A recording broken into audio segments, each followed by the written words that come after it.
Yang jelas limbah ini bukan limbah rumah tangga, ini limbah pencemaran limbah industri. Karena melalui kali, bermuara ke laut juga tetap aja limbah. Kadang-kadang ikan aja pada mati, kerang juga pada mati, sama semua. Itu masalah setiap tahun yang tidak pernah selesai. Apabila terpapar logam berat, pasti akan berdampak ke anaknya, ke janinnya. Dan kalau misalnya terpapar dengan arsenik atau kadmium yang tinggi, justru akan meningkatkan resiko terjadinya kanker. Nah, itu juga harus hati-hati. Kalau saya sih pernah begitu, cuman kan namanya anak sama bini doyan, jadi saya ngikut aja. Sebulan paling 2 kali, Bang. 2 kali.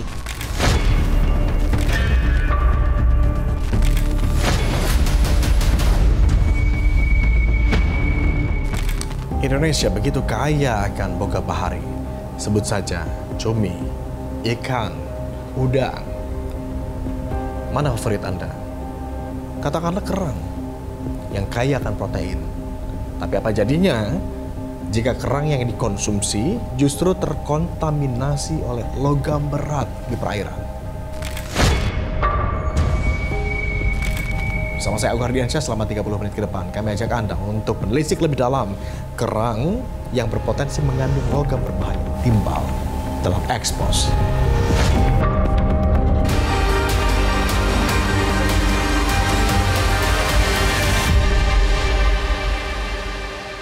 Gurih dan kenyalnya daging kerang menggugah selera makan siapa saja. Tak heran, kerang yang kaya protein ini juga kerap kali menjadi pilihan masyarakat Indonesia untuk bersantap. Namun di tengah tingginya cemaran, kemudian habitat yang juga terganggu oleh logam berat membuat daging kerang kerap kali terkontaminasi. Apakah kemudian semua warga mengetahui, menyadari akan resiko bahaya yang mengintai dengan mengkonsumsi kerang yang telah tercemar?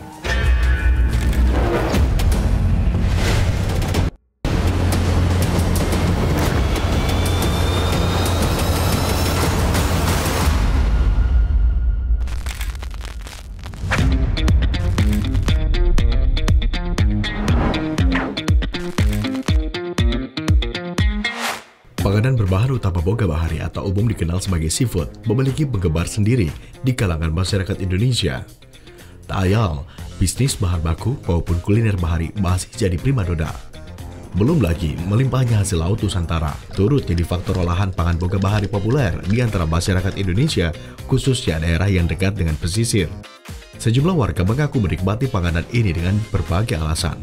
Selain karena kenikmatan rasa ragam masakan boga bahari, ada juga yang menjadikan rumah makan atau warung yang menjual seafood untuk menghabiskan waktu bersama keluarga maupun teman-teman. Salah satu menu favorit warga dalam momen itu ialah jenis olahan kerang, mulai dari jenis kerang hijau, kerang darah, maupun varian lain, baik yang dimasak sederhana dengan direbus hingga berbalut bermacam-macam saus. Sering makan atau beli seafood nggak di warung tenda atau di restoran atau di tempat makan gitu? Sering sih, ya lumayan sering. Suka mesen atau pernah mesen menu kerang-kerangan gitu nggak? Iya pasti. Iya betul, kerang-kerangan. Biasanya sih kalau kenapa milih kerang ya karena kan itu udah ikoniknya seafood ya. Jadi pasti udah include kerang gitu. Terus kalau milih sausnya sih biasanya saus Padang gitu. Iya betul, kenapa milih seafood? Karena kan pasti itu enak dimakan buat bareng-bareng ya. Dan yang dipilih biasanya sih saus lada hitam, kayak gitu. Ya pernah sih, tapi nggak sesering itu, mungkin beberapa kali aja, mungkin dalam beberapa bulan gitu sih Mas. Nah kalau makan tuh biasanya sendiri atau dengan keluarga atau dengan teman gitu? Oh iya, kalau makan seafood sih biasanya nggak sendiri ya, karena kan porsinya biasanya cukup banyak, jadi biasa sama keluarga bareng-bareng sama temen gitu sih Mas. Biasanya kan emang seafood kan itu ya, ada kerang hijau, ada kerang-kerangan gitu sih Mas. Itu biasanya ingat nggak Mas paling sering mesennya diapain? Mungkin direbus atau dimasak? Atau? Oh kalau di tempat seafood biasanya saus Padang atau ya itu sih yang biasanya di ini kalau kerang-kerangan. Biasa sih sama keluarga, bertiga anak sama bini. Nah dari menu-menu seafood itu biasanya sering mesen kerang nggak Pak? Kerang hijau, kerang darah atau sejenisnya gitu? Kalau anak sih udang, kalau bini kerang, kadang-kadang sama kepiting, saus tiram. Lumayan sih terjangkau sih, cuman kan kita makan biasa di Manggarai itu, Minangkabau. Lumayan sih, nggak terlalu mahal juga. Rasanya aja beda gitu, pedes-pedesnya gitu. Udah gitu kan enak kalau ngumpul rame-rame makannya. Di tengah populernya kerang sebagai salah satu menu di warung seafood, rupanya muncul dugaan serta indikasi bahwa jenis boga bahari ini tercemar limbah logam berat seperti timbal. Ada yang mengetahui dan khawatir mengenai isu ini. Namun rupanya tidak menyurutkan banyak warga untuk mengkonsumsinya, baik dalam bentuk sajian matang atau membeli dalam kondisi mentah. Kalau saya sih pernah begitu, cuman kan namanya anak sama bini doyan, jadi saya ngikut aja. Sebulan paling 2 kali bang, 2 kali. Ya nggak tahu sih, mungkin nanti harus baca dulu sih kalau terkait dengan hal itu ya. Nah kalau tanggapannya kalau misalnya terkait ada bahan makanan yang tercemar bahan berbahaya seperti itu gimana Mas? Oh iya, jadi bahaya banget ya kalau misal tercemar langsung ke makanannya, karena kan kerang itu kan langsung kita makan, langsung dikonsumsi sama orang, jadi ya bisa menyebabkan penyakit yang kita nggak tahu juga kan, jadi lumayan ngeri juga ya jadinya. Meski banyak yang belum tahu jika kerang bisa terkontaminasi logam berat, tak sedikit pula yang tahu, namun tetap mengkonsumsinya. Pernah dengar nggak isu kalau misalnya kerang-kerangan pernah tercemar timbal atau merkuri gitu? Pernah sih, pernah dengar kayak gitu. Iya, sama pernah denger ya. Tetap pesan. Iya, cukup ngeri sih sebenarnya, tapi gimana ya, namanya juga seafood kan, kayak udah pasti makanan sehari-hari juga gitu. Terus sebenarnya dari pribadi juga pasti setelah dengar itu bakal ngurangin sih. Terlepas sering beli juga ya, tetap atau pernah ngasih tahu ke keluarga bahwa ada isu ini gitu-gitu? Pernah sih, soalnya kadang orang tua itu biasanya kalau misalnya belanja ke pasar juga suka beli kerang hijau mentah gitu loh, buat dimasak di rumah. Dibeli mentahan juga pernah ya? Iya. Kalau aku enggak sih, kalau beli mentahan paling beli yang di tenda-tenda aja. Dan dengan terkait isu itu pernah denger juga katanya ada juga isu kalau kita makan terlalu banyak itu bakal keracunan ya, kayak gitu sih. Jadi dari isu itu kalau aku mulai ngurangin sih, nggak terlalu, terutama kerang hijau. Kalau misalkan kerang lain kayaknya nggak pernah denger isu itu ya. Bagi kalangan pedagang, olahan kerang diakui memang menjadi salah satu menu yang dapat menarik konsumen, baik bagi pedagang keliling maupun pemilik warung makan. Untuk mengetahui langsung seberapa mudah dan populernya boga bahari ini, tim Exwas mencoba membeli olahan panganan berbahan kerang di seputaran Jakarta. Di lokasi pertama, tim Exwas berhasil menemui pedagang yang menjajakan seafood secara keliling. Tidak hanya kerang, ia juga menawarkan kepiting, cumi hingga udang. Untuk satu jenis seafood, sang pedagang mematok harga sebesar Rp10.000 per porsi. Pelanggan pun dapat mencampur jenis hidangan laut sesuai keinginan. Sebagai pelengkap, pedagang ini juga menawarkan seporsi nasi atau jagung untuk disantap oleh pembeli dengan 2 pilihan saus padang atau tiram.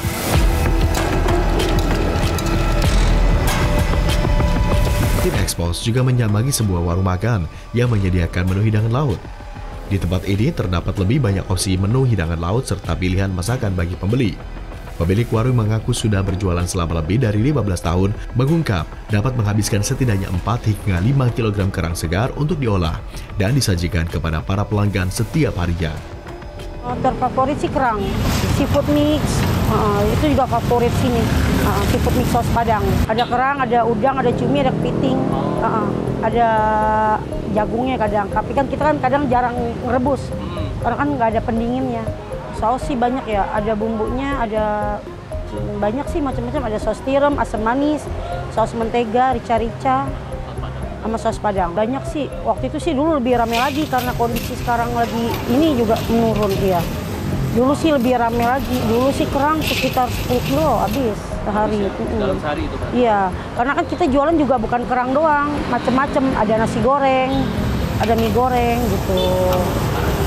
Kalau sekarang kerang paling 4 kilo, 5 kilo. Untuk menjaga kepuasan pelanggan, I mengaku memperoleh bahan baku kerang dari penyuplai dalam kondisi segar. Biasanya para rekanannya mengirim kerang hijau dan darah segar dari salah satu pasar. Prinsip ini juga berpengaruh terhadap harga jual makanan yang ia tawarkan. Untuk tiap porsi hidangan laut berbahan kerang di warung ini dibanderol mulai dari kisaran Rp30 hingga Rp40.000. Soalnya kan saya seafood juga dari orang tua, turun-menurun. Orang tua saya meninggal ya saya yang nerusin. Untuk bahan bakunya ibu kesulitan nggak cari bahannya si kerang? Enggak sih, gampang. Kan kita dikirim semua barang. Oh, itu iya. Kalau kirimannya ibu tahu nggak asal kerangnya dari mana aja? Dari Kramat Jati sih, pasar Kramat Jati. Dari Kramat Jati. Itu kira-kira datang ke sini jam berapa? Atau Malam, kita barang baru datang. Kalau barang sore kan dia bekas barang kemarin, kita barang malam. Berarti memang fresh ya? Iya, Untuk harganya sendiri dari dulu sampai sekarang stabil atau gimana? Harganya ya naik juga dari pasar, iyalah. Ada berapa persen? Sama aja lah. Dulu sih kerang darah 20, ya 20, 25, 30 ribu sekarang. Sama aja, sekilo. Sekilo itu kan paling cuma berapa porsi. Meski muncul isu adanya indikasi temuan pencemaran logam berbahaya pada jenis hewan laut bercangkang keras ini, pedagang tak bergeming, bahkan menyebut tidak mengetahui kabar itu sehingga hanya fokus mengelola warung makan saja. Beberapa pelanggan justru disebutnya kerap memberikan pujian serta tak pernah mengeluh mengenai rasa hidangan yang tersaji. Ibu mengetahui nggak kalau misalnya di luar itu sering ada isu kayak mungkin kerang mengandung merkuri lah, Apa? kerang yang mengandung merkuri lah, isu-isu kayak gitu ya? Nggak tahu deh. Saya nggak tahu. Karena saya cuma fokusnya ke dagang aja. Nggak tahu gitu gimana. Selain menyambangi sejumlah pedagang hidangan laut yang menawarkan menu kerang, tim Expos juga mencoba untuk membelinya dalam kondisi mentah atau segar. Sasaran pertama yang kami tuju adalah sebuah pasar swalayan yang menyediakan beragam jenis boga bahari dalam kondisi mentah, mulai dari ikan air tawar hingga jenis hewan laut seperti kepiting, udang, juga ragam kerang. Kami memperoleh kerang hijau dengan harga sekitar Rp18.000 per kilogram, sementara kerang darah dijual hampir Rp45.000 per kilogramnya. Sayangnya, kami tak mendapat informasi lengkap mengenai lokasi asal kerang ini ditangkap, maupun seberapa lama mereka menjualnya di area berpendingin khusus yang dapat dijangkau oleh pelanggan ini. Tim Expos lanjut menelusuri keberadaan komoditas kerang di salah satu sentra penjual hewan laut segar. Tak butuh waktu lama, beberapa pedagang dan pemilik lapak yang menjajakan beragam jenis hewan tangkap datang mendekat. Tentunya untuk menawarkan ragam hewan laut, termasuk kerang hijau dan kerang darah. Dari pedagang di pasar hasil laut ini, tim Expos membeli 1 kg kerang hijau yang sudah dipilah oleh pedagang dengan harga Rp10.000 saja. Ukurannya pun terbilang kecil.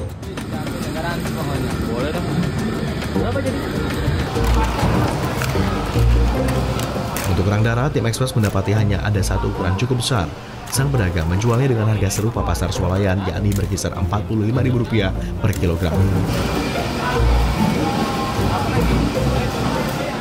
Kami pun juga gagal mendapatkan keterangan lengkap dari mana asal kerang yang diperoleh pada malam itu, namun mereka memastikan seluruh stok yang ada baru saja didapatkan dari nelayan.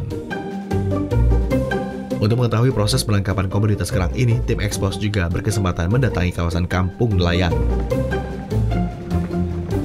Di kawasan yang dikenal sebagai kampung penghasil komoditas kerang hijau ini, tim Expos turut melaut dan menyaksikan langsung proses panen hewan dengan nama ilmiah Verna viridis. Salah satunya dari hasil budidaya dengan metode penempatan tambang pada pelampung berupa jaringan bekas.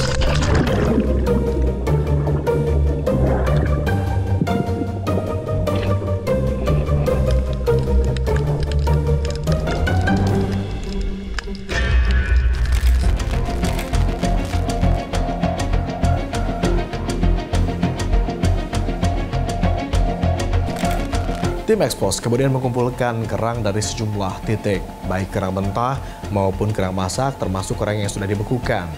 Sementara untuk menguji apakah kerang ini terbebas dari logam berat, kerang dibawa ke laboratorium untuk diuji kandungan logam beratnya. Apa benar kerang-kerang ini bebas dari resiko penyakit, termasuk dampak yang bisa ditimbulkan dari logam berat? Tetaplah bersama kami di Expos.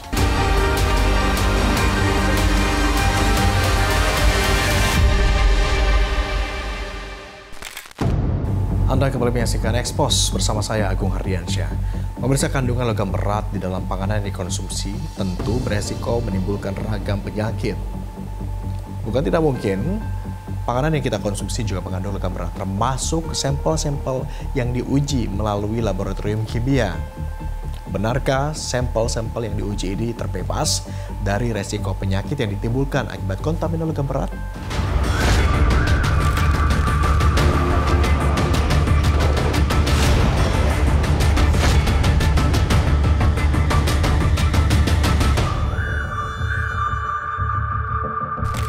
Tim Expos menyambangi kampung nelayan yang menjadi sentra penghasil kerang hijau.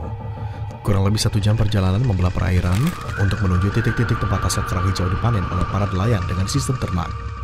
Hasil panen dari budidaya terapung memang jadi sumber utama para nelayan memperoleh komoditas kerang hijau.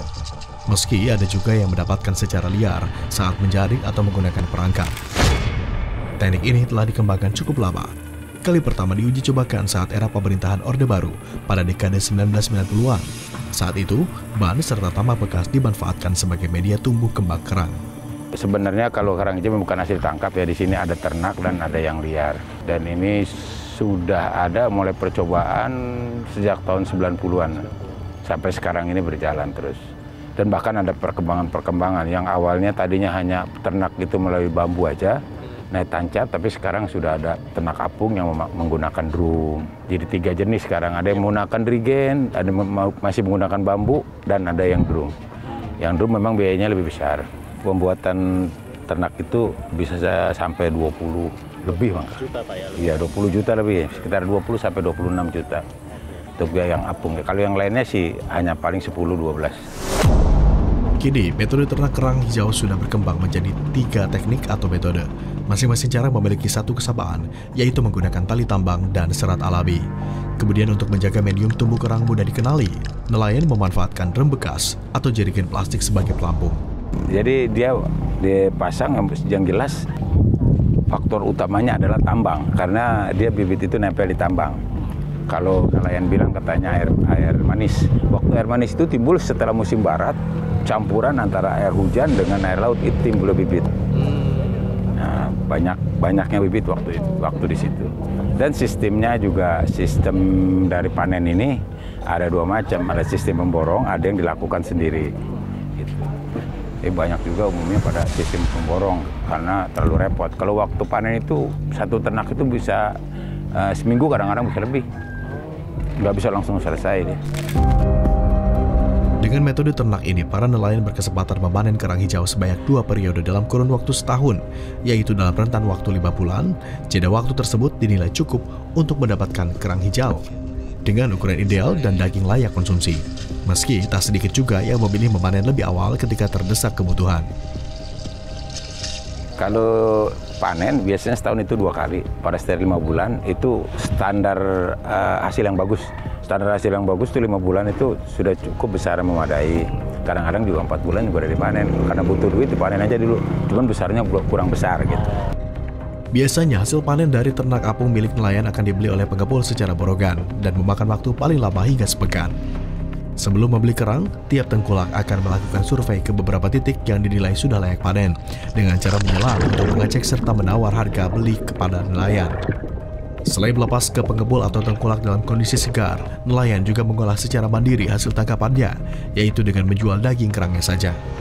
Proses pengupasan hingga perebusan daging kerang hijau dilakukan oleh beberapa industri rumahan sebelum dipasarkan menuju beberapa kota lain di Jawa Barat dengan harga jual lebih mahal ketimbang kerang mentah. Di sini ada yang olahan, ada juga yang setengah olahan. Yang setengah olahan cuma hanya dibersihkan dari ini, tapi masih ada cangkangnya kan, dijual seperti itu. Tapi kalau yang dagingnya aja dia diolah, direbus dulu, diambil dagingnya. Direbus, diambil dagingnya, dijual. Biasanya juga sudah ada berlangganan dari pasar besar Muara Angke. Si pembelinya pun banyak, mayoritas dari Bandung, dari Sukabumi, mayoritas dari sana. Jauh, jadi kalau yang dari si pengepulnya aja misalnya 18 atau 20 ribu, itu kelepas pasarnya kan harganya bisa di atas 30. Harga di pasar ke pasarnya, ini kan bukan harga pasar di sini. Kalau yang cangkang, yang ada cangkangnya sekitar 15.000 sampai 13.000 sampai 15.000 per kilo.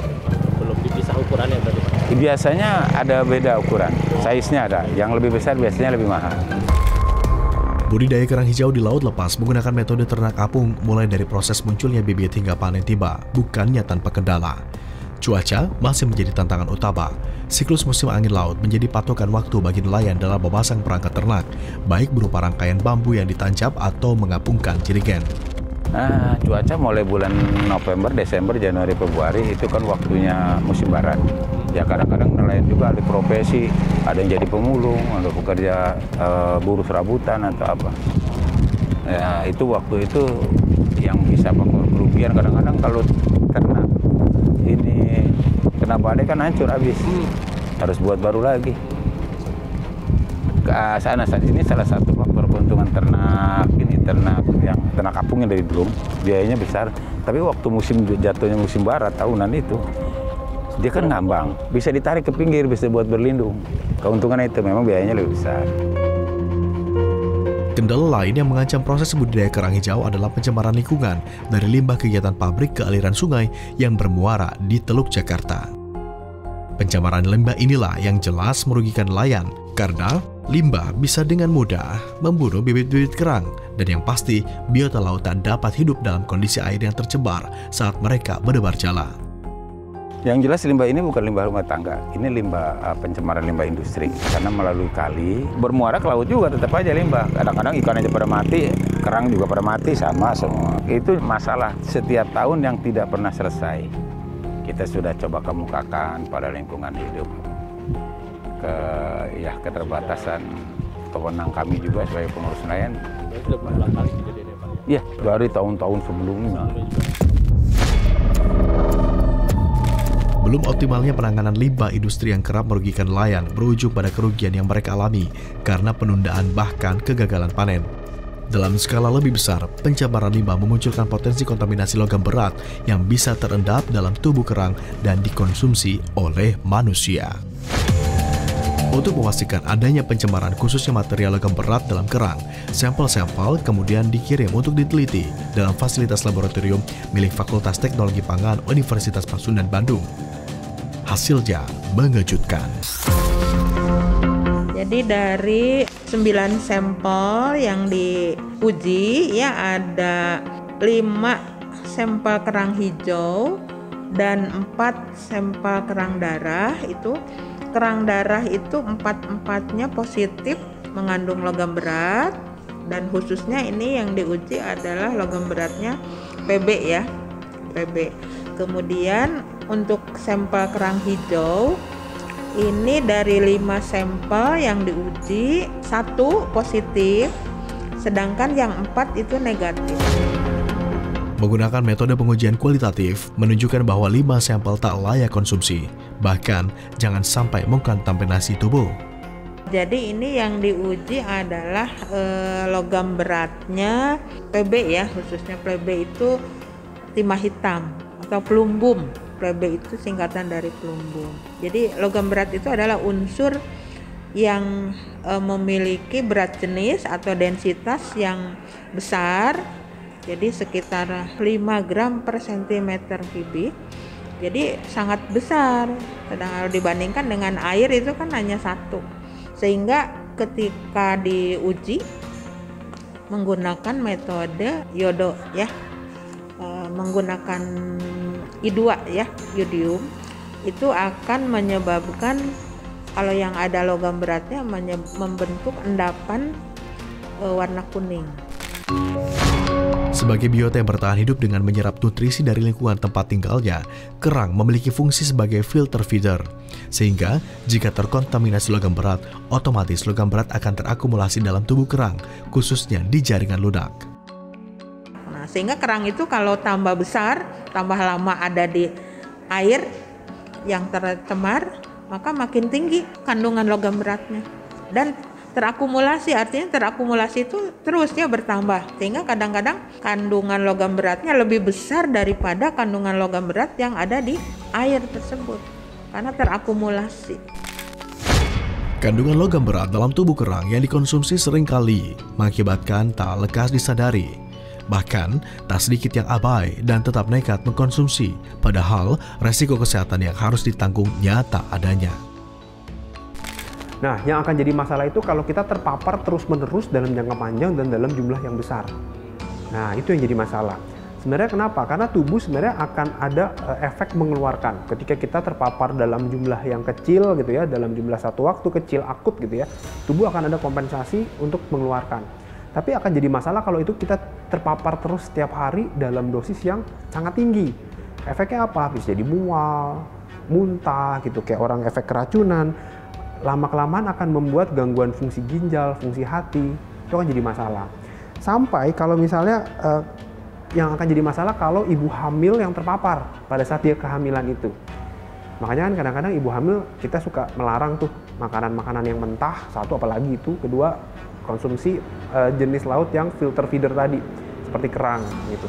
Nah itu akan jadi masalah untuk apabila terpapar logam berat, pasti akan berdampak ke anaknya, ke janinnya. Dan kalau misalnya terpapar dengan arsenik atau kadmium yang tinggi, justru akan meningkatkan resiko terjadinya kanker. Nah itu juga harus hati-hati. Siogianya, jika lingkungan tempat bertumbuh kerang bersih dan terjaga, kerang dapat menjadi pilihan sumber protein yang kaya nutrisi dan baik bagi tubuh. Kerang dibandingin seafood yang lain, kerang itu memiliki kandungan protein yang sangat tinggi, dia memiliki kandungan mikronutrien zinc yang juga cukup tinggi juga, dan dia juga salah satu sumber omega 3 sebenarnya. Jadi makanya kerang itu punya benefit yang sangat baik juga untuk makanan kita sehari-hari.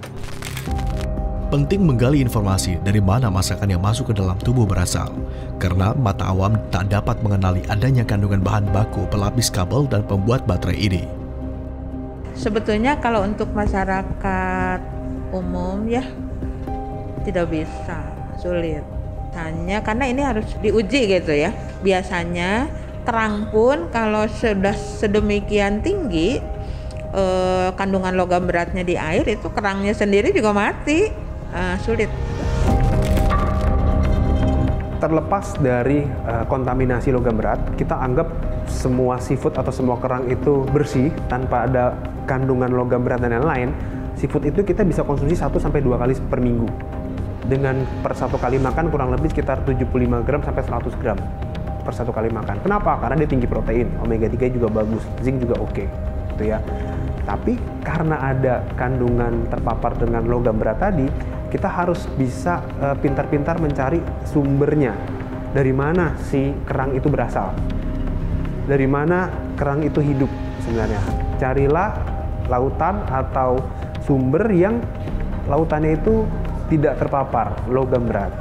Jadi kalau misalnya mungkin bisa di-searching ya, area-area perkotaan, laut itu biasanya mulai terpapar dengan logam berat tadi. Gitu. Tapi kalau misalnya kita ambil di daerah Maluku, daerah NTT gitu ya, daerah Sulawesi, itu akan lebih aman untuk kandungan logam beratnya. Mengkonsumsi kerang secara berkala boleh saja sebagai alternatif sumber protein. Namun, menjaga diri jauh lebih mudah dilakukan ketimbang harus menanggung risiko kesehatan yang bisa berujung pada kematian di kemudian hari.